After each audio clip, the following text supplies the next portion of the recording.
Well, thank you very much, everyone. It is quite a pleasure. You are actually the first group of folks from New Hampshire that I've had the privilege of speaking to, and I do hope that I get a chance to come and be there with you in person at some point in the near future because would love to be there.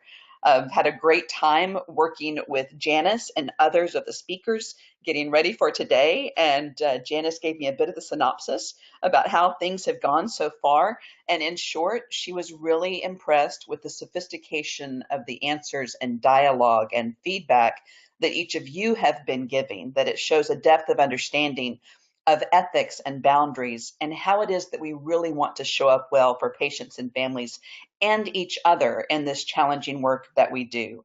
So let's move right ahead. I'll plan to speak for about an hour and 15 minutes. I'll try to keep it engaged and not boring. If you start nodding off, Janice can let me know to pick up the pace. But I get teased about speaking pretty quickly for a Texan. So if anything, y'all might be asking me to slow down. So we'll get through the slides and then we'll take the time before y'all start your tour before lunch. Have about 10 or 15 minutes for some question, answer, and dialogue, and Janice will help to facilitate that when the time comes. So we do want to talk about what are the ethical boundaries that we need to consider when we talk about being present with suffering. Oh, and I hit the wrong button. Let me go here. There we go. We want to take a look at the dynamics that can lead us to either overfunction or underfunction when we're around persons who are suffering and kind of go into panic mode, which is natural human response when we see someone suffering. It can be very disheartening for us. We want to talk about our own understanding of suffering that will allow us to be grounded in the midst of suffering's presence, and then take a look at the boundaries that we use to honor patients and families' autonomy and dignity, but also to prevent our own compassion fatigue in the process. There truly are gifts of boundaries that we often don't see boundaries that way, but they truly can be a gift for everyone involved. And then we'll talk a little bit about the things to say and to not say when we're in the presence of someone who's hurting. So we want to take a look at what it means to witness pain. Again, we'll talk more about autonomy and boundaries. What are the appropriate response skills so that the do's and the don'ts and the things to say and not to say? Well, when we're in the presence of someone who is witnessing pain, it can definitely remind us of our own vulnerability to suffering. I was about 6 years old in Northeast Texas when I heard a news report on the television about an airplane flying over a city, and the solid waste froze from the toilet in the airplane, and something happened and it dislodged and broke and things malfunctioned and it fell from the airplane, the somewhat 30,000 feet, and went through a man's roof, and he was sitting in his own recliner watching television and it hit him and killed him. Now, I, as a 6 year old, had no clue, most of us had no clue, that such a random thing could happen. And I was ducking, walking around my house for the next couple of weeks, constantly afraid of what was going to randomly come crashing through my roof and kill me. And so we cannot, as humans, we know that sometimes random things happen. But it is incredibly difficult for us to sit in a position of constantly being afraid of all the capricious, random things that sometimes can just happen. We can't constantly be afraid. And so we have defense mechanisms psychologically that come in and protect us by blocking out, by rationalizing, by minimizing, by going, you know what, that's likely never going to happen to us. And some of it is logic, and some of it is simply a defense mechanism that we put into place to protect ourselves so that we aren't constantly walking around, ducking, waiting, and wondering when something bad is going to happen to us. Now, that's all perfectly healthy and fine and good. The challenge is that when we're around someone who is suffering, and then it reminds us once again that we are vulnerable, that life sometimes does crappy things, that bad things happen to good people, that sometimes, to put it bluntly, if you'll pardon the chaplain's language, life just sucks. And it also can remind us of our own pain. And it can make us incredibly uncomfortable to witness others suffering because it renews our sense of existential threat. It reminds us that we are not completely safe, that the world is not ultimately controllable. And so, because of the discomfort that it can bring about in us, our own sense of discomfort with feeling that sometimes life is out of control, we can want to do things to feel like the world is back in control again. And so we can make up stories to tell ourselves. And we'll talk more about that in a little bit with the unsolicited advice piece that we'll talk about towards the end of what not to say. But we do all sorts of things to try to protect ourselves from that discomfort. And in the process, we can abandon them by running away or walking away or shutting down, or by abandoning them by getting so anxious that we disappear into our own worries and discomfort and fear and aren't really able to just be present with them. It can lead us to brush over their pain, to laugh it off with them if they start joking because they sense that we're uncomfortable and they want to make us feel better. So we get to monitor our discomfort with their suffering so that we can be more present with it and not run away. And I do this presentation quite a bit. In fact, it's the next big book I'm hoping to get published in the coming months. But when I do this presentation, hundreds of times, I constantly ask people what their greatest barrier is to being with suffering. And oftentimes people say that that they're afraid that they don't know what to say. Or most often people say that it's that they fear saying the wrong thing. And that probably ties for number one, along with people saying that they feel the need to fix it. They want to make it better. And the fact that they can't is incredibly uncomfortable. And so they don't know what else to do. Some people are uncomfortable with pain and tears. Typically, if we're working with persons in healthcare, then we, as a volunteer, and I consider you professionals as well as the staff members on the team, but as team members working together to support persons in hospice and palliative care and home care, then typically we're a little more comfortable than the average bear with pain and tears. But for some people, that's still an issue. It could be that we're uncomfortable with silence and just being present. And so we get anxious and we start filling up the space with words to feel like we're doing something. And so that can get in the way as well. And I'm sure there may be others. But let's skip ahead to talk about the gift of autonomy and boundaries, because when we start talking about boundaries, it often hits those adolescent issues inside of us that say, don't tell me what to do. You can't tell me what I can and can't do. No matter how evolved and mature we are, we still have some of those issues of it's really not fun often to be told what we can and can't do. But they're a gift because boundaries allow us to remember our place in their process. It is their journey. It's not ours. We can trust them to be the experts on their own lives because they've been doing their lives for, most often, decades before we came into the picture. We can trust that they will find their way, and it may not be easy or pretty, but they will find their way through this. They're not broken. We don't need to fix them. We just get to be present with them so that they are not alone while they do face whatever it is they have to face. And we get to trust that they are the expert. Again, we don't have to come in and fix things because they have this. We just get to be with them while they do. And so often in caregiving, we get invited to consider that we are being asked to, we're often come into caregiving because we want to help people. But I challenge us to consider that helping may be a way of keeping them one down. If we shift the narrative so that we're not helping them, but we're empowering them to use their own gifts and strengths to find their own way, that alleviates us of a great deal of responsibility that we feel like we need to take on when in the caregiving relationship. And it empowers and it equips and it honors their dignity and their autonomy to say, you've got this. We're not giving you power. We're supporting you in accessing your own, because it's not our power even to give to you, but we're supporting you in claiming your own power. One of the readings that most speaks to this, that I most love, comes from, if you'll believe it, the 7th century BCE. It's by Lao Tzu, and it's called Being a Midwife, and it's from the Tao of Leadership. He says, the wise leader does not intervene unnecessarily. The leader's presence is felt, but often the group runs itself. Lesser leaders do a lot, say a lot, have followers, and form cults. Even worse ones use fear to energize the group and force to overcome resistance. Only the most dreadful leaders have bad reputations. Remember that you are facilitating another person's process. It is not your process. Do not intrude. Do not control. Do not force your own needs and insights into the foreground.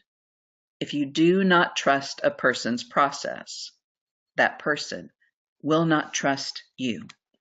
Imagine that you are a midwife. You're assisting at someone else's birth. Do good without show or fuss.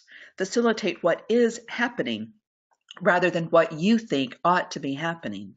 If you must take the lead, lead so that the mother is helped, yet still free and in charge. When the baby is born, the mother will rightly say, "We did it ourselves." And so it is truly a gift to take this perspective because we honor their process. It is not ours.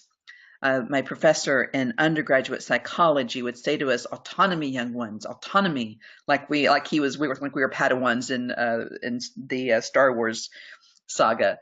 That like we were Padawans, but autonomy, young ones, autonomy. It is all about autonomy. As soon as you forget that it is not your journey, it is theirs, you do them a great disservice. So we honor their autonomy to find their own way, to have their own process. We facilitate what is happening rather than think that we know what ought to be happening. We may know what we choose, but we may not know what is going to be the best choice for them. In hospice, we frequently say, we have our own ideas about what a good death may be, but someone else's may be very, very different, and we get to let them have their process. My mentor once said to me when I was going through an incredibly challenging time, and I was crying and telling her all about it on the phone, and she said, when you're hurting, if I don't say, "Oh, poor baby, I'm so sorry," it doesn't mean that I don't care. When I say, "Oh, I hear you," that's me saying that I care. But I know that when you're hurting, that you're broken open to greater truths, that pain compels us to find deeper meanings and greater truths, that you are strong and you are capable and you are surrounded by people who adore you. And she's my spiritual director, so we have the relationship that she can say, and you have a God who loves you and can help you find your way through. And because I trust in you and believe in you, because I believe that you're going to come out the other side of this better rather than worse, how could I ever be sorry for you to have that experience that I know that you can work to turn around with support and find great gifts in? And so I was like, thanks, I think, because there's a part of us that does want someone to go, "Oh my goodness, that's so horrible." And she was really clear that she didn't need to pity me, and that pity can actually feel condescending if we're not careful. And so she's very mindful of holding this boundary that says, "I trust in your ability to find your own way." Now, I don't walk up to people who are in acute pain that I don't know very well and go, "Now, if you're hurting and I don't say I'm sorry, it's because I'm not," because that would not be kind or helpful. That was coming as a real conversation that she and I had after years of developing a relationship of trust and respect, and I knew her care for me. But I tell you that to say, for me, it reminded me that so often I want to jump in and pity someone else. So often I want to jump in and be the rescuer and the hero because I think that they're a victim and I need to save them. But that dishonors their rightful place as the hero of their own story. If I try to be their hero, I knock them out of the way of being their own, and they deserve to be the hero of their own story, not have me come in and take over and think that that's where I need to be. And so it helps me to remember. So I don't say that to patients and families when I'm working with them. But what I do say is a lot of, "I hear you. Yeah, I hear you. It sounds really hard. And I trust you to find your way through this. And while you do, you're not alone. We're with you. And we're here to support you as you find your way, because you've got this." It is a much more empowering place to come from than any other way that I've found so far. So it's helpful for us to develop our own personal ethic of suffering. You may have heard quotes from Viktor Frankl and Man's Search for Meaning and Nietzsche and others. The idea that the person who has a why to live for can bear almost any how. The way we make meaning of a circumstance, for ill or for good, can impact us. The stories we tell ourselves about a situation can either make things far worse for us or can make things easier and more bearable. And so if we can find some hope, some sense of meaning in a challenging circumstance, it can make it easier for us to deal with. The question of theodicy is something that those of us as spiritual care counselors and chaplains come across constantly, of how do people make sense of suffering? How do they understand if they're a person of faith, and ask questions like, where is a good God when bad things happen? How do we understand why suffering happens? And so I encourage you to find your own understanding of why suffering happens, how we're to view it, and how we can cope, not so that you can cross ethical boundaries and speak your values and your belief system, your faith, your truth to patients and families. That's not appropriate. We want to find out what they believe and help them access those beliefs to find as much peace, meaning, and comfort as possible. But we want to find our own way of understanding suffering so it gives us a solid place to stand. Because if I'm solid in my understanding of how I see suffering, and that they can find gifts through that, and while they do, they're not alone, we're with them, but I can trust them to find their way, that helps me stand more solidly rather than getting sucked into the story and tempting me to put on my hero cape to come try to take care of them. We think about hope. We think that we often need to give people hope when they're suffering, but we don't. Brene Brown, who some of you may know, like Renee, but with a B, Brene Brown of TED Talk fame, a University of Houston School of Social Work professor and researcher. She got TED Talk famous and Oprah famous. I check out her TED Talks there too, but she was being interviewed by Krista Tippett in the podcast On Being that often has been on NPR for years, back in November of 2012, and they were discussing helicopter parenting. And she said, we think that we help our children when we smooth out all of life's bumpy spots for them, but we don't. We actually hurt them because we rob them of the opportunity of learning that they can handle falling and that they can figure out how to get back up. We rob them of that sense of dignity that lets them know that they've got this. They don't need us to take care of everything for them. They need to build, in childhood psychology and developmental psychology, we speak of it as building industry, the idea that we know that we are capable of navigating this world. And so she cites the work of C.R. Snyder, whose entire research career was focused on hope. And he said, we think that hope is a feeling, and it's not. Hope is a cognitive behavioral construct that we build. When we face challenging circumstances, we have people around us who believe in our ability to find our way through.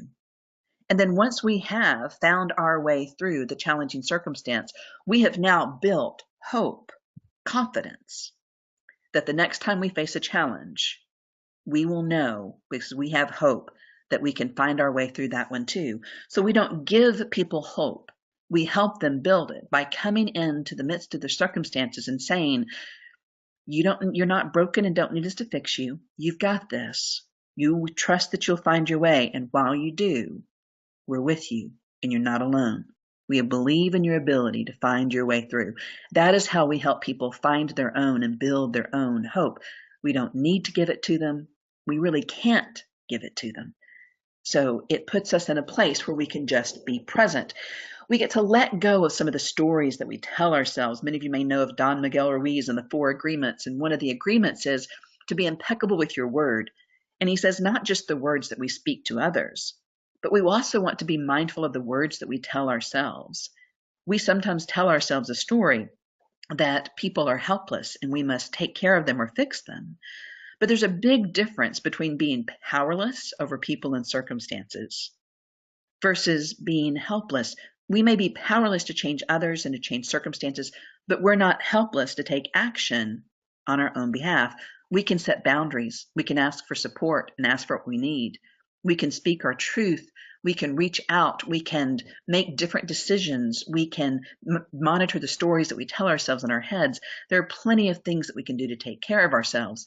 Again, once with my mentor, I was in a very, very challenging work situation where there were legalities involved and government agencies were going to be getting involved. And I knew too much, unfortunately. And it put me at great risk. And I was concerned because I wasn't going to not tell the truth. I was going to speak what was true. But I knew that as soon as I did, I ran the risk of getting blowback. And I was concerned that even if I tried to leave early and just walk away quietly and go to another job, I was concerned I would get blackballed. And so I was talking with my mentor and saying, I'm scared. And if I don't do this, but I can't look at myself, but I'm not going to not tell the truth. And I was just in a spin. And I finally said, I just feel like I'm stuck because I don't feel like I can stay and I don't feel like I can leave. And no matter what I do, because if I try to just go somewhere else, and I'm afraid I'll get blackballed and I won't be able to find another job and I'll go bankrupt and I won't be able to keep my home and I'll wind up under the bridge with the border collies. I'm not sure about you, but I think I'm one of those, and I think many join me in this. People usually laugh knowingly at this moment and say, me too, sister, that I can wind up under the bridge with the border collies in about 6.2 seconds. My dominoes can just fall that quickly. And so she said, being the wise mentor that she said, just remember, you're not a victim here. You have choices. And I went, no, I don't. Did you not hear me? Bridge, border collies. I don't have choices. And she said, oh, I didn't say they were good choices. I just said you had choices. You are welcome to choose not under the bridge. But if you choose not under the bridge, and then you choose to stay in that job, then that means choice negates victim status. If you are choosing to stay in that job, even though it's even though it's the lesser of evils, even though it's not a great choice, it still is a choice, and you are making that choice. And at any point in time, you could make a different choice. If you're choosing to stay, you get to accept that you're volunteering to be in that circumstance. And if you choose to do that, then you get to take action on your own behalf. You get to be mindful about how you take care of your own mental health, about how you do what feels like is right and has integrity, the way you ask for what you need, and the way that you set boundaries and take care of yourself and protect yourself in it. Are you going to show up and become part of the problem, or are you going to show up and become part of the toxicity? She knew that if I went into a victim place, that I would fall down a dark hole that is not good for me, and I don't come from my best self. And so she reminded me how easy it is. And sometimes there truly are victims. And I was being victimized. There were some things that were happening that were not right. And it was years of some legal battles that finally I did come out the other side of. But if she had not gently and lovingly and fiercely grabbed me by the nape of the neck as I was about to dive off into the middle of woe is me, I have no power, I'm helpless, victim pool, and instead had reminded me, you are making choices. You are not a victim. You can take action on your own behalf. She re-empowered me with what I could change rather than focusing on what I couldn't. And in the midst of that, she gave me my power back and helped me maintain my internalized locus of control. If we had time to do a full resilience presentation, one of the key components of resilience is our ability to maintain our internal locus of control rather than putting the blame and the focus and the responsibility for our well-being on everyone else. I would love for it to be everyone else's fault and responsibility, but I give away my power when I do that. And so if she had not challenged me that way, I would have gone through that situation in a much worse mindset, telling myself much worse stories. And instead, because of her care and the support of many around me, I maintained my own integrity and I walked through that with boundaries, and I came out the other side of it better rather than worse. And so we get to trust the process. There's a story of a farmer who the villagers gather around him when he gets a new horse to work his farm, and they say, oh my goodness, how wonderful, how fortunate, you got this new horse to help you on your farm. And the farmer says, maybe it is, maybe it isn't. And then the farmer's only son is riding the horse, working on the farm, and falls off the horse and breaks his leg. And the villagers go, oh, how horrible, how unfortunate, how sad. This only son of yours to help you on the farm fell off this horse that you had and broke his leg. How horrible. And the farmer says, maybe it is, maybe it isn't. And then the army comes through and conscripts all the able-bodied young men into the war to fight, and most certainly to wind up finding their deaths through the war. And the villagers go, oh, how fortunate, how lucky, how wonderful. Your son, who had this broken leg, wasn't able to be drafted into the war where he surely would have died. How wonderful. And the farmer said, Maybe it is. Maybe it isn't. So often the things that I thought were going to be the worst, most horrible things in my life turned out to have the greatest gifts. And the things that I thought were going to be the best had really challenging circumstances involved. And so we get to just challenge, get clear about the stories that we're telling ourselves, and be careful to not too quickly fall into thinking that someone else is a victim, but accepting that sometimes people have made choices and sometimes they've made a lack of decision or had a lack of decisions.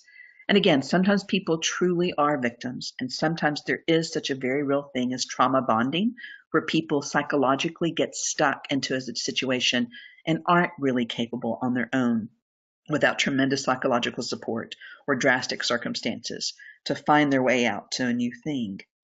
But sometimes we go, oh, that's so poor, it's so sad, it's so horrible, when really we don't know the full story. Many times, for instance, in a nursing home, I've heard staff say, oh, it's just so horrible. Nobody comes to visit him. His kids never come, and he's just such a sweet, kind man, and he's so wonderful, and they don't come see him. They're just so ungrateful. And I get to remind the staff, guys, wait a minute. He may be that wonderful. He may have been always that wonderful and kind and loving, or he could have been an abusive, alcoholic son of a gun when he was raising those children. They may have deep wounds that he's never repaired with them. They may have good reason. He may be nasty to them behind closed doors. We don't know the whole story. We see the older, often maybe demented, softened, and public face of the person. We don't know the whole story, so we get to be careful about the stories we tell ourselves that can get us wrapped up into feeling like we need to take on more responsibility of pitying or caring for someone than is helpful. So these boundaries that we seek to hold, they're these mutually understood, unspoken, but physical and emotional limits of the relationship between them and between us. We want to provide a safe space for them and remember that we have a power differential, because when we come in as caregivers, we come in with the good support, the good medications, the good supplies, the good skills and knowledge about healthcare. And yet, because we're in that one-up position and they're receiving care from us, there's a power differential that we have to be mindful of, because we bear a lot of influence in that situation. So we have to be careful not to do anything for our benefit at their expense. And often we think that this is just about finances and sex, but when I first started doing boundaries training, I first asked the question, okay, so we know not to take money from patients and families, right? And they laughed and said, well, yeah, right. I said, okay, we know not to have sex with patients and families, right? And they went, yeah, right. I said, okay, if you don't know 1 and 2, come see me afterward because you've got bigger problems. But what I'm going to talk about today with boundaries are the emotional and spiritual boundaries that we cross that we don't really like to talk about at cocktail parties. But they're the boundaries that we cross when we come into this work needing something from the interaction to make us feel okay. It's the difference between coming to this work already full with our own lives. Our needs are being met with our own family, friends, our own practices, our own path, our own disciplines, our own self-care techniques. We have a full life outside of work and outside of volunteering even. So that when we come to our jobs and we put on our badge, we can allow it to simply be fulfilling. But if we're empty, we will come to this work needing it to fill us up, to make us feel okay, needing to have connections because we're not taking care of ourselves outside of our work and volunteering hours. And so we want to be mindful of not crossing those boundaries because something in us needs to feel like we are the hero, that we are the rescuer, that we are looking for people to tell us how wonderful and amazing we are, because we don't come into this already knowing that we are persons of value and worth.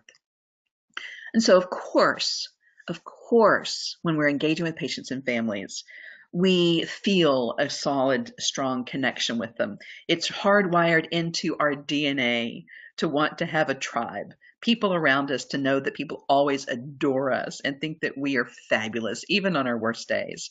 It is natural to want to know that we can give and receive love and support, that we have connection, that we have value, and that people see us as so stinking cute. and that we have a group around us that will always be with us and always care about us. Of course, it's important for human interactions, and of course, we can come to work and let it be fulfilling. But it's when we need our interactions with patients and families to fill us up that we run the risk of overstepping all the other boundaries. And we run the risk of overstepping in a way that devalues their place in their own story and overvalues our importance in their lives. So we constantly get to ask ourselves, and after doing professional caregiving in some shape, form, or fashion for over 27 years, I get to ask myself this question constantly with interactions with patients and families: whose needs are being met? Am I working to meet my own? Or am I truly focused on what's going to best serve them? So compassion fatigue is when we get so worn out, our carrying muscles have given so much that we may have less empathy and sensitivity to suffering, or we may have an overreaction to suffering. In the hospice and palliative care field, we often say, if you never cry, it's time to take a break or find a new job. If you are always crying, it's time to take a break or find a new job. There's that sweet spot in the middle of being able to be connected with people and to be able to have compassion, but yet not so over caring, especially without taking in care for ourselves, that it wears us out and leads us to not be able to care nearly as well because we've worn out our compassion muscles because we haven't refueled them. We've carried weight of caregiving for so long, or we've taken on too much without getting adequate support for ourselves, that our compassion muscles completely poop out and aren't able to care anymore. Here is one of many studies that points to the importance of blurred boundaries as being a huge, strong, consistent predictor for compassion fatigue. So if we have excess empathy, such that we feel the need to take care of all the patients and families' needs, it puts us more highly at risk for compassion fatigue. Now, these are some of the warning signs. They're both mental and emotional concerns. And I'm just checking in a quick message, just making sure from the staff things are going well. But we can have physical and emotional concerns. We can have social struggles. It can make it harder for us to do our work. And so we want to be really mindful to pay attention to some of these signals that we remember from the canary in the coal mine, that when the coal miners would go into the mine and they would see that the canary had keeled over in the bottom of the cage, either from a lack of oxygen or from gases in the mine that might put the workers at risk, the workers didn't see that canary in the bottom of the cage and go, look at that, the canary's in the bottom of the cage, and keep on walking deeper into the mine. No, they went, oh crap, the canary's dead. We got to get out of here. And so if we have some of these warning signals come up, it's important for us to pay attention and not just keep working, but go, you know what? This might be a sign that I need to take a break because I'm not caring for myself well enough. And so we take time to stop and take care of ourselves.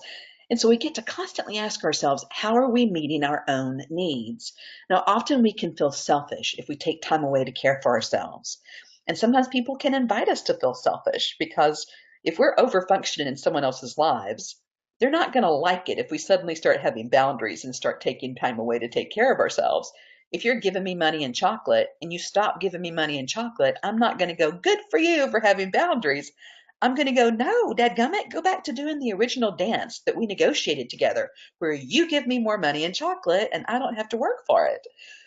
And so they can invite us to feel guilty, or we can just feel guilty on our own for doing self-care. But remember, selfishness is when I do for me at your expense. Self-care is when I take care of me so that I can bring my best self to you. Because if I don't bring my best self to you, I'm not doing anyone any favors. If you're curious about where you are in compassion fatigue, then there is the Compassion Fatigue Project, Awareness Project. You can go to this link and even do this with your team. Ask the volunteer coordinator or ask your other volunteers to go through and do these tests together online. You can print out the results, or you can print them out and do them and score them yourselves, or they'll score them for you. But it gives you an idea of your compassion fatigue, your life stress index, your compassion satisfaction. Discuss it and say, what surprised us? Where were we doing better than we thought? Where were we doing worse than we thought? Where does it seem like maybe we're doing okay, but maybe there are some areas where our scores weren't perfect? And maybe those are areas where we could bolster our own self-care a little bit. It's a way of paying attention so that, because we know that the more self-care that we do, the lower levels of burnout and compassion fatigue we have, and the higher levels of compassion satisfaction, which is the antithesis of compassion fatigue. Compassion satisfaction is when we know that we know that we know that we're making a difference. And then that can bolster us and that can be fulfilling and help us keep going.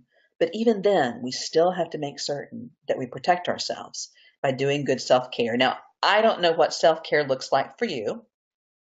If you can't see in the back, it says, okay, so I was wrong about you getting a hobby. We need to find you a new boyfriend. I love this cat. And I used to say that I wanted to meet the person who had knit that sweater. But what's really funny is that one day in Florida, I was speaking to a huge group of like 1,500 staff members and volunteers, and the entire room in one site location burst out laughing and started pointing to one young 24-year-old brand new nurse sitting over the corner whose face was beet red. She had her hands covering her face. She was laughing and she was shaking her head up and down and raised her hand like, yep, guilty. And when she could finally breathe and speak through her laughter and her tears, she said, I could whip that out in 5 minutes. And she had done some excellent, they showed me some of her knitting work. She did some absolutely amazing work. So now that I've met the person who has knit that sweater, now I say, I want to meet the person who put the cat into that sweater and see all the scratch marks on their faces. But the bottom line for this is whatever self-care looks like for you, even if it's knitting cat sweaters with the little ear holes for the ears to come through, whatever self-care looks like for you, do it. Because we say it's important. Oh, yeah, we know self-care is a good idea. Oh, yeah, we know all about that. But when was the last time you actually did it? A person at a training once said to us, write down the things that are most important to you, your highest values. Write down your top 3 or 4 values. He gave us a few minutes to do that. And he said, now I want you to open up your checkbook and your calendar. And I will tell you what your values really are. Because where we say one set of things will be is our values and what's most important to us. But if you check our bank accounts or credit card statements these days, and you check our calendars, and we see where we're spending our resources of time, energy, and money, that, he says, is what we really value. And so often our values and how we act are not lining up. So we often say, yeah, we know self-care is a good idea. Yeah, we know that we need to do that. And yet, very often when I ask folks, okay, so when was the last time you did good self-care? What was the last thing and when was the last thing you did to take good care of yourself? And I'll often hear crickets as people go, So do more than just say, yes, it's a good idea. Make sure you're actually doing it. Now, we know that we put ourselves at risk when we cross those boundaries. And so we get to focus on, rather than trying to do things for people, we do things with them that honors and respects them more and keeps us from overfunctioning. We can want a certain outcome or certain things for people all day long, but as soon as we need something from them and we need them to have a certain outcome, we run the risk of overstepping and trying to manipulate that situation so it goes the way we want rather than what they need. We also set ourselves up for disappointment because, again, what we see as a good outcome may not be their vision of a good outcome. They may not choose what we want. And then we set ourselves up to be constantly disappointed because people often don't do things the way that we want them to or the way that we think that they, quote, should. They do things in the way that they have to give in that moment or what works best for them and their circumstances. And so we can want it, but as soon as we need it, we go too far. And then when we think about how close is too close, we pay attention to the relationships with patients and families. And if we find ourselves getting overly engaged, then that can be a problem. We'll talk about some warning signs and talk about that more in just a moment. But a bit more, on this being responsible to them versus being responsible for them. If I'm responsible to them, it indicates I'm upholding the contract that I've made to come and to be a provider of care for you, and it honors their worth.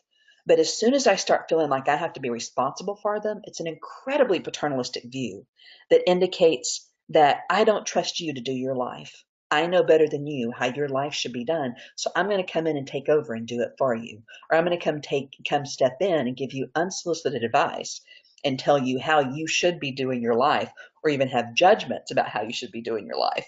It puts everyone at risk when we do that. So much so that because the brain believes the words that we tell it, when we teach pain behavior in a pain clinic, for instance, we remind patients to not say, oh, my back is killing me, because the brain, when it hears those words, the threat centers light up red. What? Someone's trying to kill us? We're under threat? Someone's trying to kill us? We're going to die. We're going to die. But if instead we teach them to say, wow, my back is really hurting, then the brain goes, wait, what? Something's hurting us? We need to tend to that. We need to respond to that. We need to take care of that. So instead of getting a big freak out reaction of panic, it's able to respond by doing, okay, we need to take care of this. And so because the brain is so highly sensitive to the words we use, do I want to risk for even a moment saying that they are my patients? Think about the number of times a day you hear my patients, our patients.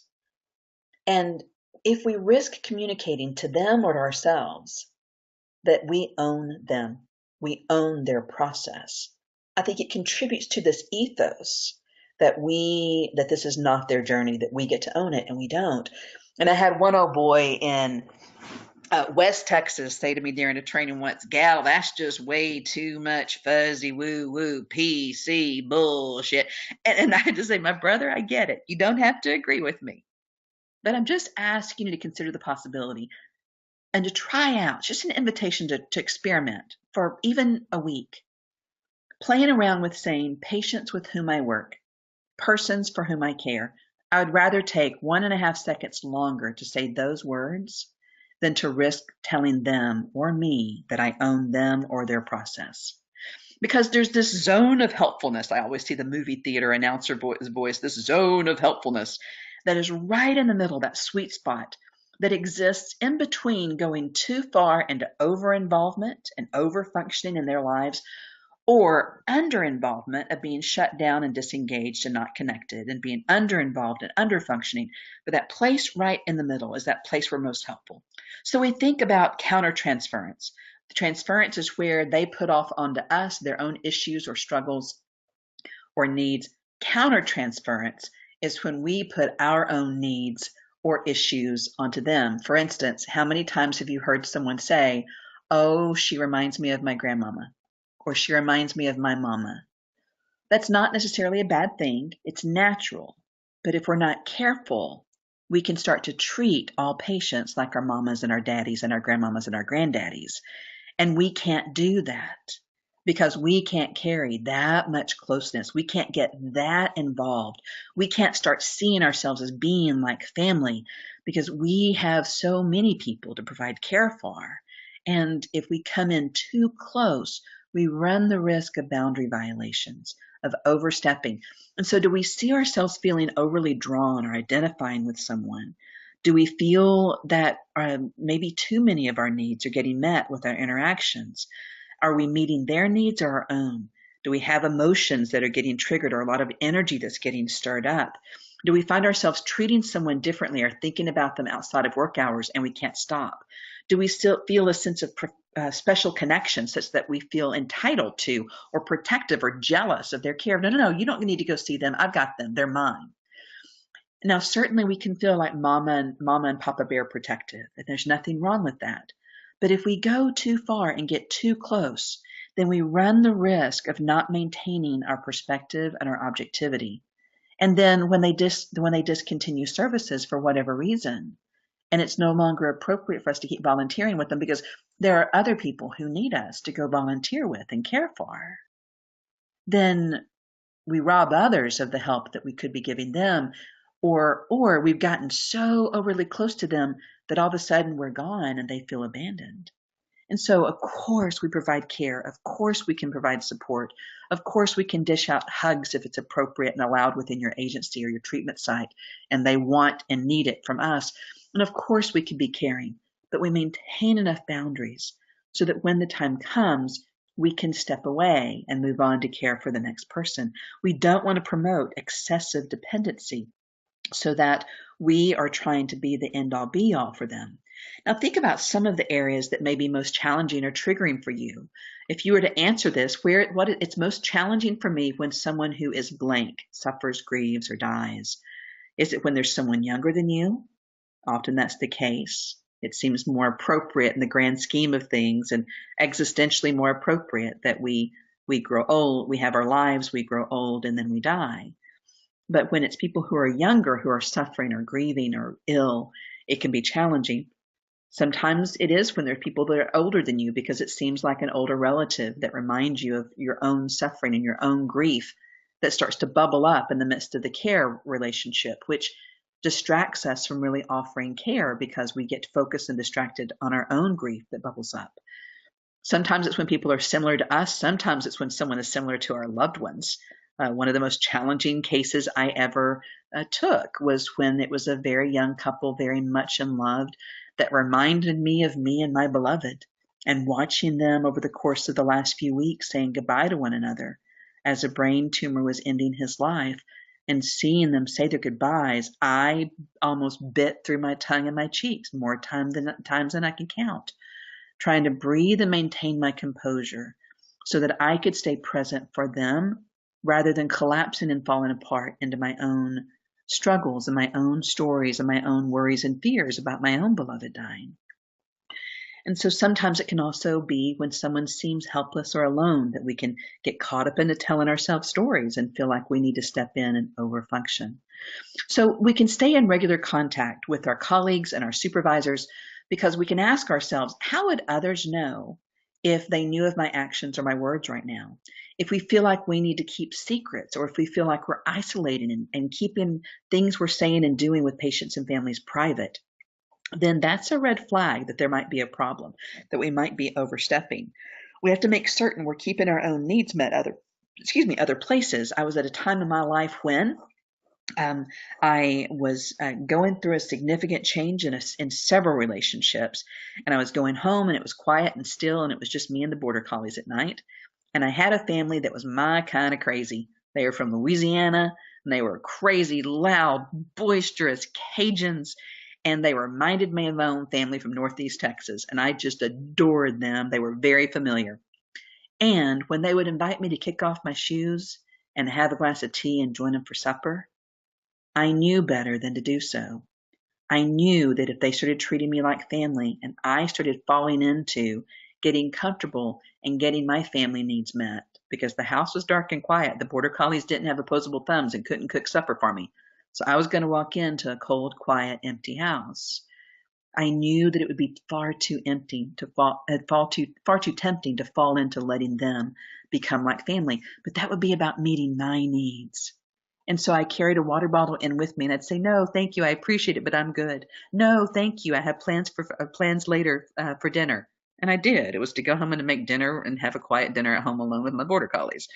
But I resisted becoming too familiar and too close, because then it would make it hard for everyone to maintain the objectivity and to provide the care that I really needed to provide with some objectivity. So remember that as part of a team, we are part of a team. We're one part. If we try to do too much, then we can foster their overdependence upon us and overvalue our importance and undervalue the importance of our colleagues. We stay in contact with other members of the team and keep them updated with what we're seeing and hearing and with what we're noticing and what's going on. If something is outside of our scope of practice, we pass it over to other members of the team for whom it is more appropriate. We don't try to play nurse, social worker, chaplain, physician, what have you. We get to be the volunteer or whatever our role is in that moment. And if we overfunction and do too much, then the system won't realize that there's a problem or there's a gap. And so not overfunctioning means it lets the system realize that maybe they're understaffed, Maybe they don't have enough social workers to be able to get out and do the social worker's job. So we don't, or maybe they don't have enough chaplains for the chaplains to come out and provide the care that is needed. If we step in and try to fill in too many of the gaps, rather than letting the system feel the discomfort and go, maybe we need to hire more chaplains and social workers, or whatever the case may be. We just want to be careful to not overfunction. If we do overfunction, for instance, if we give out our personal cell phone number, or if we come out times that aren't really appropriate for us to come, it can create the expectation that other members of the team will also overfunction. And then they'll resent the other members of the team. Well, the volunteer gave me their personal phone number. Why won't you? And it also can set it up so that if someday we are not available, or we're gone, or we've moved on to another organization, or we are on vacation, if they've gotten so dependent upon us that they can't turn to the others, then we've set them up to fail when we're not around. So we want to just be really careful. See, here's some warning signs. I'm not going to read through all of these. I've talked about some of them, but I encourage you to go through each of these and consider them. Talk about them with your team. Print them out and discuss them as a group. Are there things that you notice yourselves doing? Because again, we're human. We're going to be imperfect. We're going to slip. We're going to have moments.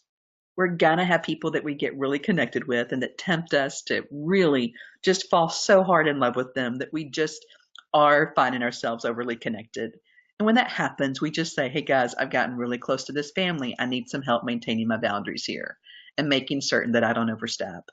And so discuss these with each other. Make certain that we pay attention to decrease the risk that we will unintentionally slide into a challenging circumstance. I worked with a social worker who got caught up in a sticky situation when she and a nurse were the primary care team for a patient.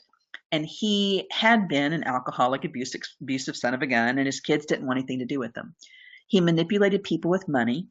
And so he slowly started with the nurse.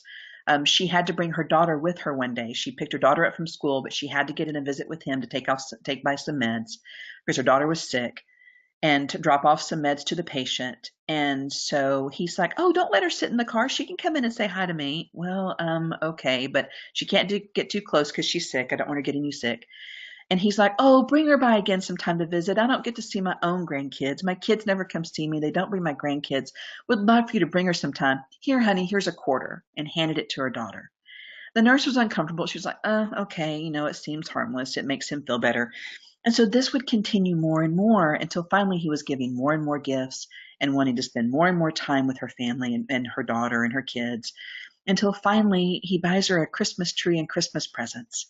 And when his own kids came in towards the end and started looking at the bank accounts and realized how much money and gifts he was giving to this nurse, they called the nursing board and had her brought up on charges, and she lost her nursing license for taking advantage of the patient.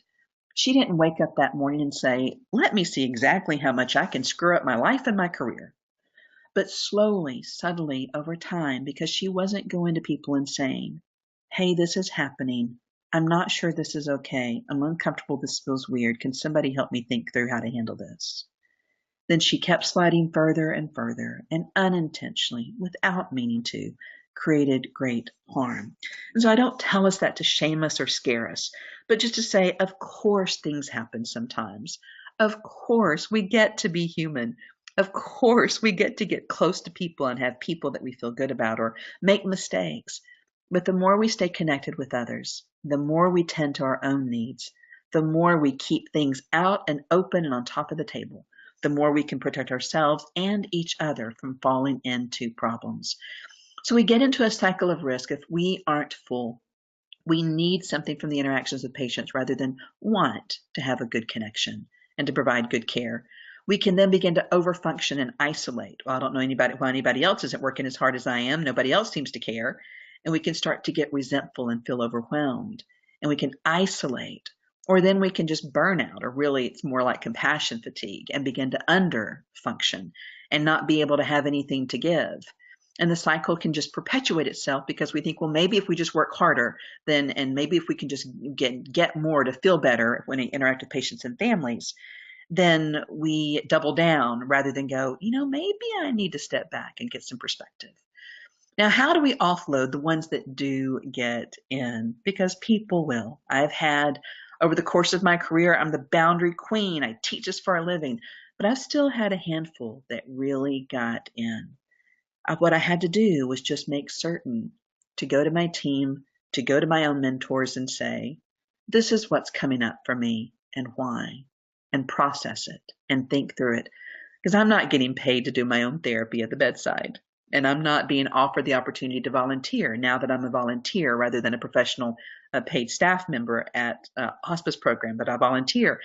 I'm not getting paid, I'm not being given this opportunity to take care of my own needs. I'm there to make it be all about them. And so we do find ways to offload our own grief so that it doesn't build up and take us under. We do debrief with colleagues. We do things to take care of ourselves. We can develop rituals throughout our day that can help us offload the care that we feel or the worries that we gather about patients for whom we care so that we don't build them up throughout the course of the day and weeks and months. We find ways to offload them. So pretend when you walk into a patient's room that there's a magic doorway. And as you go through that doorway, it's like a waterfall. And as the water from the doorway falls down over us, it washes off all the energy of the previous interactions of the day off of us. The argument we had with our spouse, the person who cut us off in traffic, the last interaction we had with the patient, whatever it is, we wash those energies off of us so that we can walk into the interaction with the patient clean and really be present with them. When we leave that patient, we walk out that doorway and we let that waterfall wash the energy of that interaction off of us as well, so that we don't carry it with us.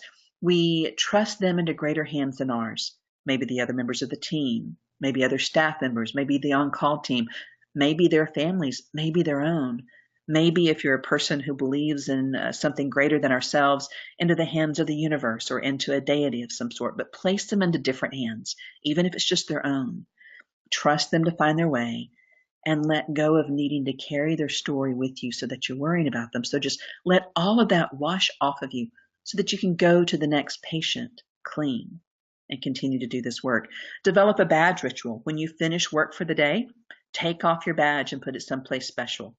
And let the ritual be that you commit to putting down all the worries and fears and concerns of your work with that badge. And you make a commitment to yourself and your family not to pick those worries up again until the next time you put on your badge. That means not thinking about them. That means not worrying about them. That means not obsessively checking your phone for email, text, or voicemail. It means just letting them have their journey and you have yours. And when you put your badge back on the next time, that's when you can pick back up the mantle of responsibility of work once again. Cleansing waters, we get trained to do hand washing techniques constantly in healthcare. And probably if I were to ask, you would let me, you probably know by now that we're to wash our hands for about 20 seconds. Many people say for the length of time it takes you to sing the ABC song. What if instead, after engaging with the patient and before engaging with the patient, you're washing your hands to not spread germs from one to the other? What if you took that 20 seconds instead of singing the ABC song to say some mantra? This is their journey. It is not my own. This is their journey. It is not my own. Or whatever mantra works for you. Or if you just took those 20 seconds to breathe. 4 square breathing involves in for 4, hold for 4, out for 4, and hold for 4. Do that with me again, please. In for 4, hold for 4, out for 4, and hold for 4. You can do that through about 3 times, 3 or 4 times maybe, while you're washing your hands. And it literally changes your neurochemistry. It changes your brain. It decreases the stress hormones and increases the positive chemicals. It relaxes your body. It helps you get more back into your body. Use your heart as a metronome to count those 4 counts. Reconnect with your heartbeat and your breath. Notice, find your feet. Feel your body, feel your belly. Have you been sucking in your gut because you're tense or stressed and so you're breathing from your chest? Or are you doing the big, deep, relaxed belly breathing like babies teach us to do? Because see, we haven't yet gotten a hold of babies to teach them to be self-conscious about the muffin top of their bellies hanging over the top of their diapers. And so we suck in our own guts and we forget to do that big, deep belly breathing. We're trying to hide our own muffin top. And so we suck in our gut, or we get stressed and we tighten down and we suck in our breath and we breathe from our chest, which is what patients do when they're getting closer to the end of life. And when we breathe from our chest like that, it does bad things to our bodies. It actually sends chemicals and a signal to our brain that we are under threat, and it makes us anxious. So when we drop our breathing back down into our bellies and do big, deep belly breathing, it has good impacts on us. So do something for that 20 seconds to just get back into your body, to bring your earlobes down away from your your shoulders down away from your earlobes. Usually when I say that, you find people relaxing and wiggling and rolling their shoulders down. Well, if you've just done that, challenge yourself to drop your shoulders even 1 inch further away from your earlobes, because we naturally pull in. We hold stress in our torsos and our jaws, and we hold it in our shoulders. And so we just release the stress. So let that 20 seconds of washing your hands be something small that you can do to help do your own self-care.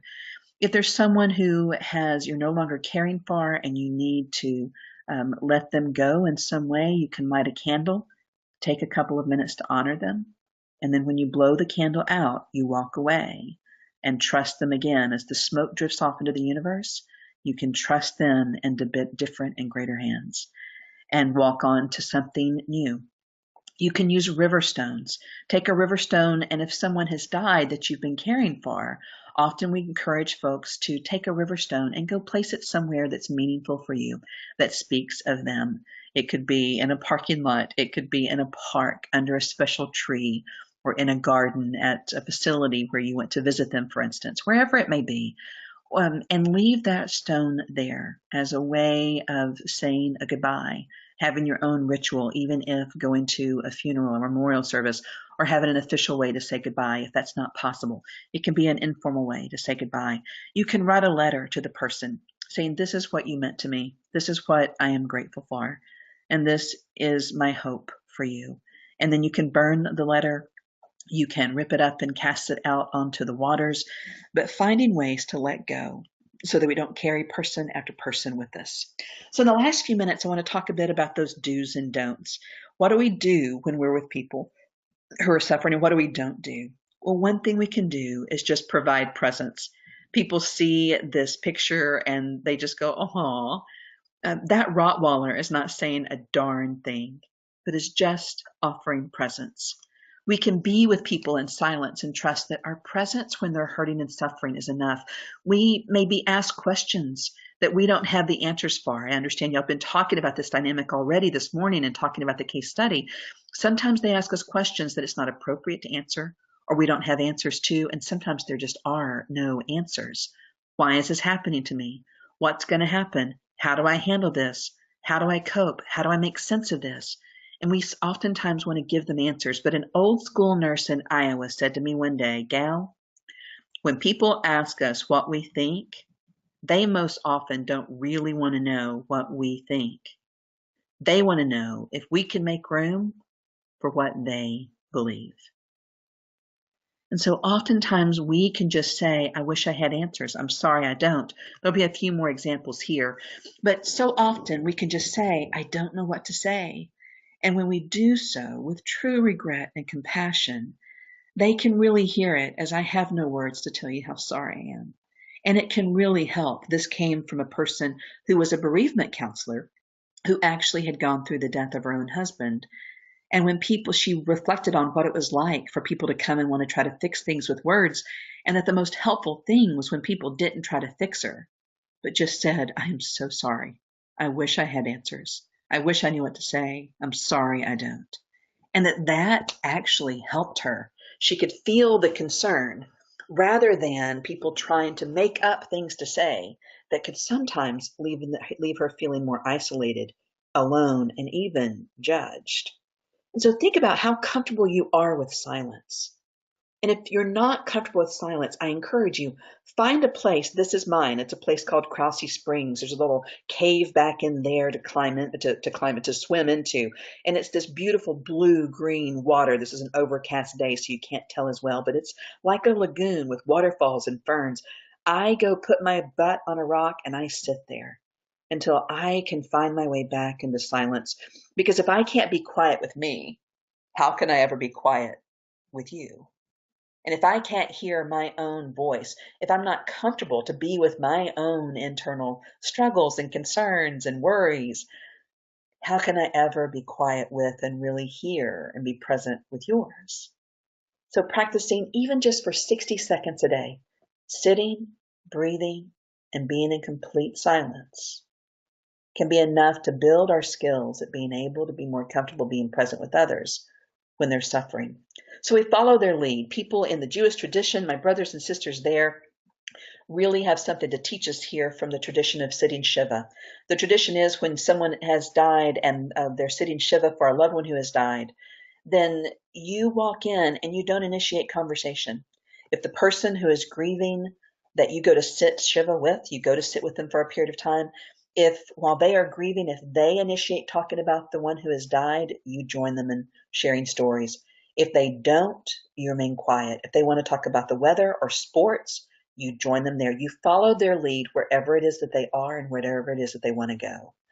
I love the caption on this picture that I have up here originally was, I know a good dad when I see one. And so as good professionals, caregivers, volunteers working and providing care, if we are willing to be a little bit uncomfortable and feel a little bit silly and to sit with discomfort in order to be really present for them and to follow them where they are and where they need to go, that is when we serve them best. We want to normalize what they're feeling. Of course you feel that way, rather than minimize. This is one of my favorite movie clips of all times. I don't want that T-Rex any larger. I like the T-Rex being smaller. I feel more comfortable with the T-Rex being smaller. But when we try to minimize someone else's feelings of, oh, it's not that bad, or oh, we'll at least, never start a sentence with well, at least. Because no matter what you follow with that with, it's most likely going to minimize the griever's or sufferer's feelings. Well, at least you still have your other leg. Well, thank you, but I really would like to have both of my legs. Thank you very much. I went through a medical trauma where we found out a doctor had killed one of my kidneys, and I'm fine. But in the midst of it, I had people saying, oh, well, people live with one kidney all the time. And I finally whirled around to thankfully a good friend one day and spat out, well, if you think it's such a good idea, when are you going to go donate one of yours to someone who needs it?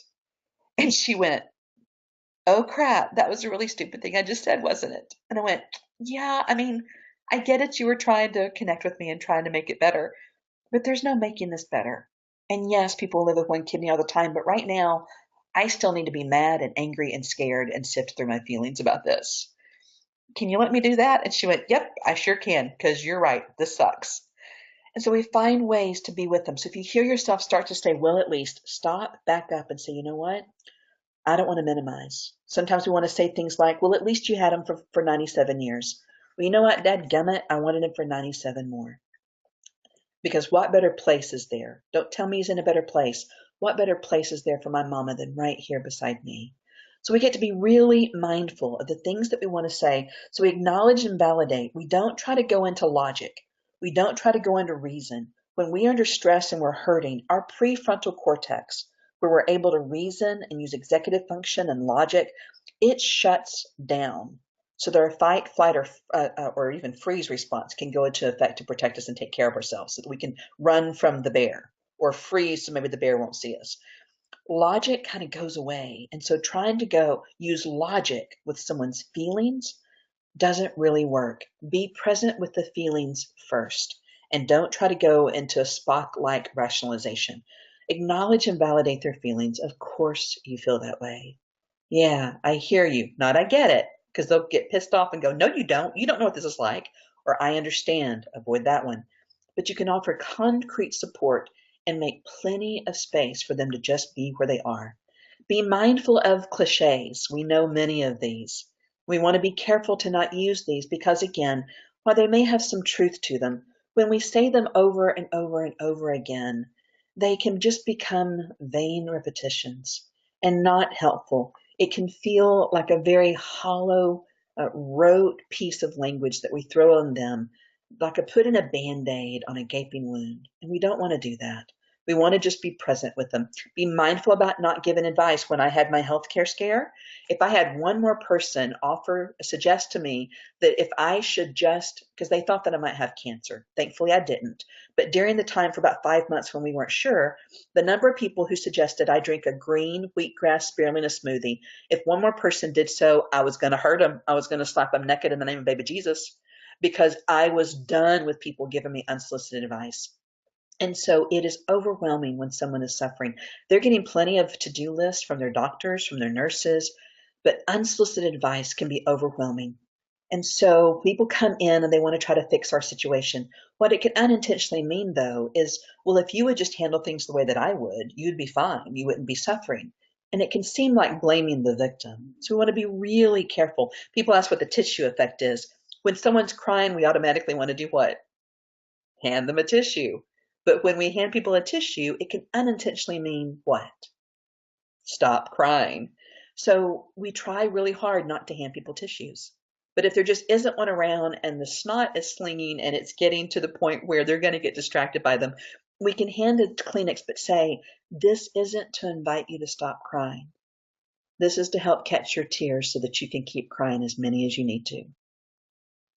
So we let them know we're inviting them to continue crying rather than inviting them to shut down. And so we want to be really careful to not say, and these are some very real things that we hear people say, we let children be children, we let people have their grief, we don't want to step in. If we're curious, we can ask ourselves, did they ask? And sometimes even if they did ask, we need to be really careful not to overstep our boundaries by giving them advice. We can reflect back to them and say, well, what rings true for you? What do you think? But you've got your own wisdom. Tell me, this is about your journey, not mine. What do you think? Wait stands for why am I talking? And so if you feel yourself wanting to jump in and answer their questions, or you feel yourself wanting to jump in and respond, or you feel yourself wanting to step in and have some words to say to try to fix it, make it better, ask yourself, why am I talking? Is it because I'm uncomfortable and I need it? Or is it really, really about what they need? We all may have our own belief system, even if it's not a spiritual or religious belief system. We have our way of understanding and making sense of why things happen. So we want to be really careful not to go into theologizing and not to go into saying things that they may claim for themselves. And if they do, that's fine. If they're coping and finding comfort in those things, that's fine. We can affirm that. But we don't want to suggest it, because saying things like, we just need to trust God's plan. Try saying that to a parent whose child has died from a rare genetic form of some sort of disease, or a rare aggressive cancer. You don't want to say something that can indicate to someone else that there is a deity that is either abusive or neglectful. And like it or not, there are some people who find comfort in these things, but there are some who feel like they've been abandoned or neglected or punished and abused by God. And so we don't want to run the risk of unintentionally being religiously or spiritually abusive by trying to fit our way of making meaning, our square peg, into their round hole. We let them find their way. We let them find their answers. We love on them and support them while they do. And so we want to avoid these. We want to make certain to not unintentionally hurt them by trying to be helpful, but instead sit with them and their pain and not try to fix it. So lastly, I want to talk quickly about, there is the ring theory. When we are around someone who is aggrieved or afflicted, and I encourage you to look up this article in the LA Times. When Susan went through her own cancer scare, they realized how people kind of work their stuff out on the person who's suffering.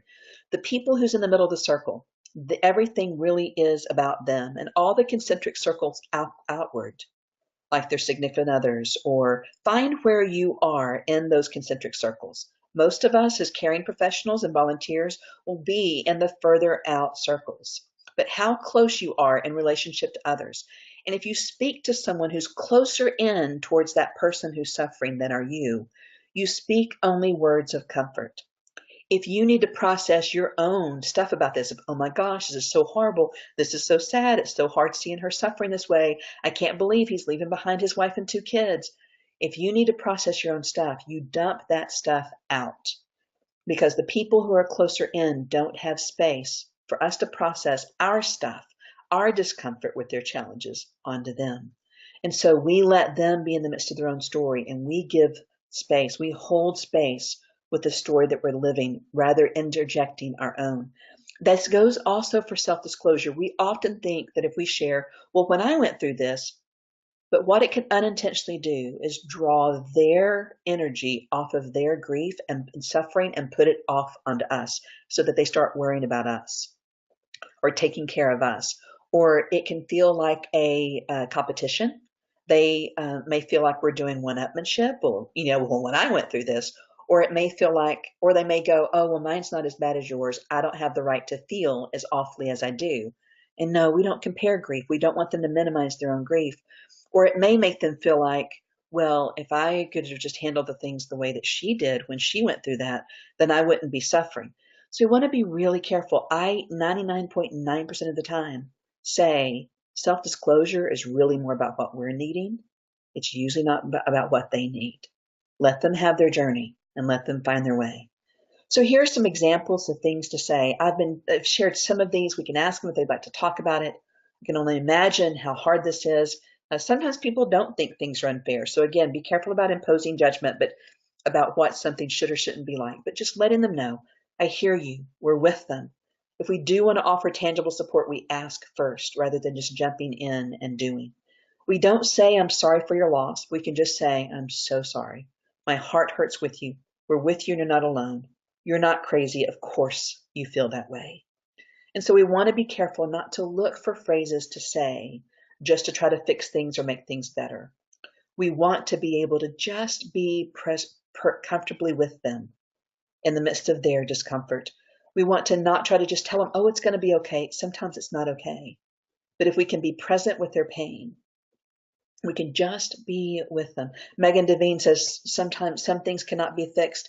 They can only be carried. We want to make sure that we're not trying to take care of ourselves by, quote, fixing what's going on with them. But it's a real gift when we can just be present with them in their support. So the best thing we can do to take care of ourselves is to not to give up our lives for patients and families, but to actually get our own lives and to fill ourselves up so we can be present with them. So I want to stop here and give an opportunity for Janice to unmute and see what questions or comments, concerns, clarifications you might have. And then I have one reading that I'll use to dismiss us off out of this session, and I'll do that reading once we're through with Q&A, but to send you off into lunch and the tour. So Janice, I'll hand things back to you for a moment. Thanks, Carla. Can you hear me? Carla? Yes. You can hear me? Yeah. Yes, I can. Thank you so much for a wonderful presentation.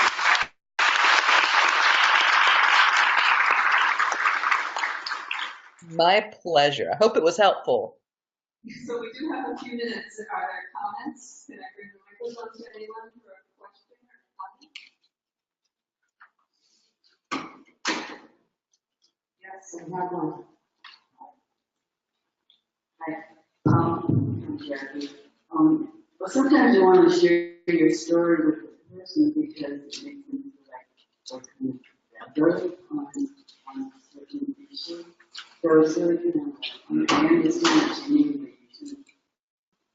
you shouldn't tell a first story or you know what I mean? Like, so the question is it ever okay? You know, telling these stories so they can tell their story.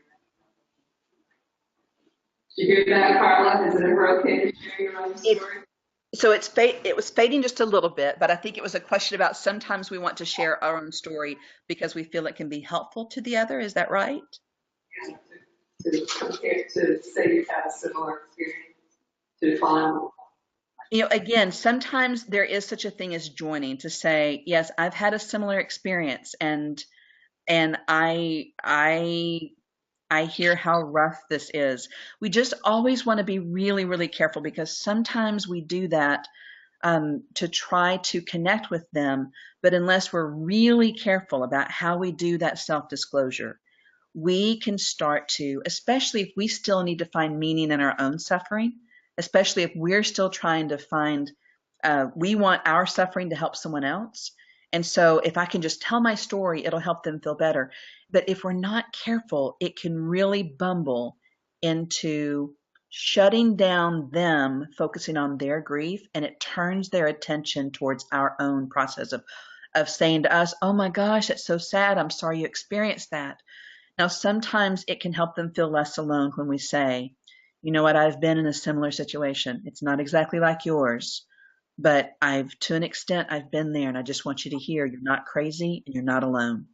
If we're using it to validate them, and if we're using it to say to them, you're not crazy and you're not alone, that's one thing. But the more details we go into in talking about ourselves, the less room it makes for them. So it's just an invitation to pay attention and to ask yourself before you say or share anything, is this because this is really what's going to help them focus more on themselves, or is it going to draw attention back onto me in some way, or risk them feeling like they're doing something wrong if they can't respond the same way I am? So I just ask people to just consider and be very careful with it. And I'm curious what others would think about that. If others have thoughts or views about where to draw that line.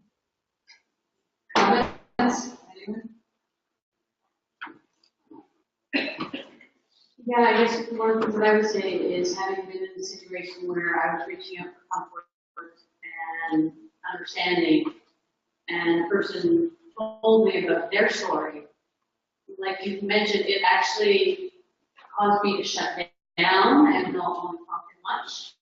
And I was under the impression that they were, like that, I know that was their reason, like their reason was that they were uncomfortable and wanted to reach out to me, but it actually had the opposite effect for me. Gotcha. You're not there for me, you're there for you, is what I heard. Yeah. And unintentionally, well-meaning, well-intended people.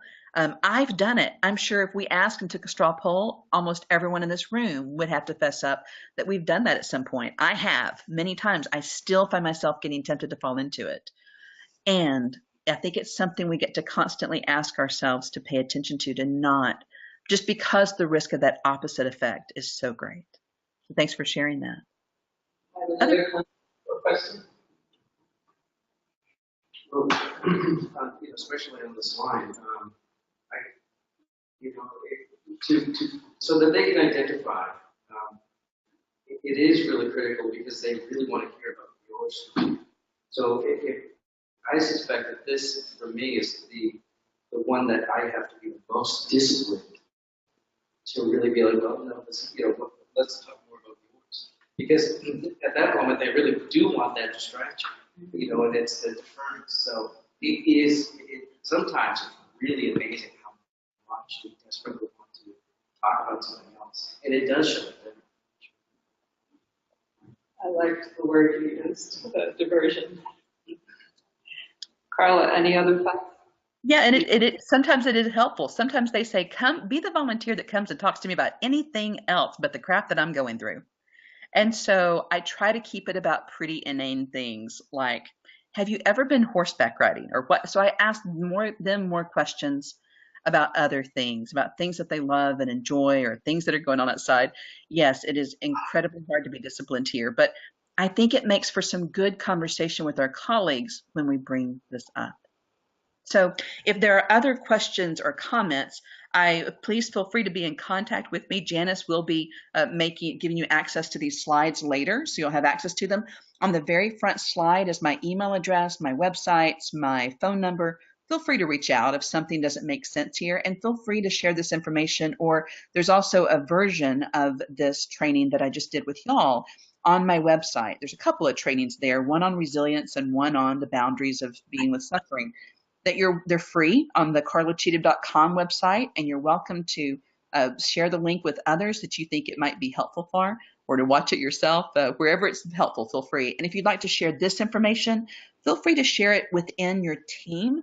But if you'd like to share it outside of your agency, please just ask me for permission, because this is copyrighted. But to close us, this is from Rachel Naomi Remen, who wrote the book Kitchen Table Wisdom, and this one's actually from my grandfather's blessings. It's called a place of refuge.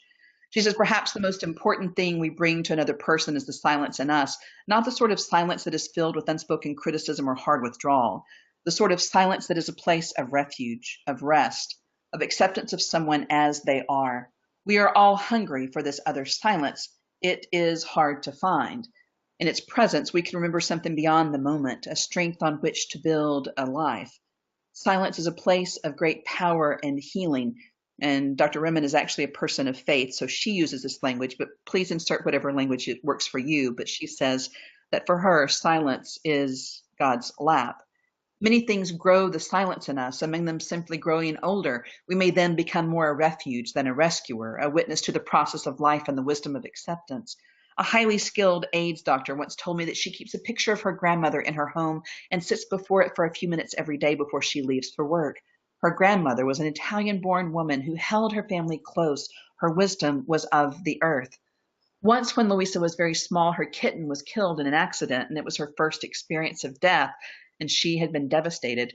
Her parents had encouraged her, because they hadn't seen this presentation about cliches, not to be sad, telling her that the kitten was in heaven now with God. But despite these assurances, she had not been comforted. She had prayed to God, asking him to give her kitten back, but God did not respond. In her anguish, she had turned to her grandmother and asked why. Her grandmother had not told her that her kitten was in heaven as so many of their adults had. Instead, she simply held her and reminded her of the time when her grandfather had died. She too had prayed to God, but God had not brought Grandpa back. She did not know why. Louisa had turned into the soft warmth of her grandmother's shoulder then and sobbed. When finally she was able to look up, she saw that her grandmother was crying too. Although her grandmother could not answer her question, a great loneliness had gone, and she felt able to go on. All the assurances that Peaches was in heaven had not given her this strength or peace. My grandmother was a lap, Rachel, she told me, a place of refuge. I know a great deal about AIDS, but what I really want to be for my patients is a lap, a place from which they can face what they have to face and not be alone. Taking refuge does not mean hiding from life. It means finding a place of strength, the capacity to live the life we've been given with greater courage and sometimes even with gratitude. So thank you again so much for your attention and your presence. I'm sorry I'm not there with you in person, but hopefully we'll be again in the future, and hope something of this is helpful, and hope the rest of the day is exactly what you need. Thanks so much for the time, everyone.